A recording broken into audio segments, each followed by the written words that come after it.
ছবিটা হয়েছিল যেখানে জিৎ এসছিল জানেন, সব ছবি পরিচালক বর্ণার চক্রবর্তী, তাকে একটা জোরে হাততালি দিন। আমার না আউটসাইড আমার 25টার উপর ছবি আছে এবং আমি এক একটা ছবির নাম বলবো, আপনারা হাততালি দেবেন, কারণ এত ইম্পর্টেন্ট সব ছবি আছে।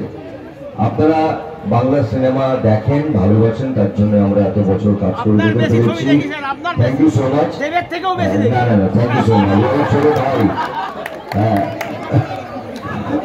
আমার অর্ধেক বয়স। তো যাই হোক, আপনারা ভালো থাকবেন, ছবি দেখবেন। আরে কি করে হবে, আমি তোমাদের গাড়ি হবে। খুব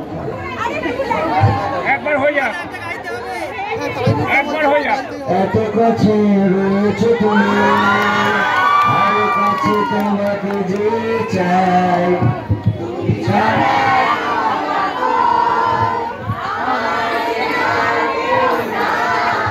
আমি কি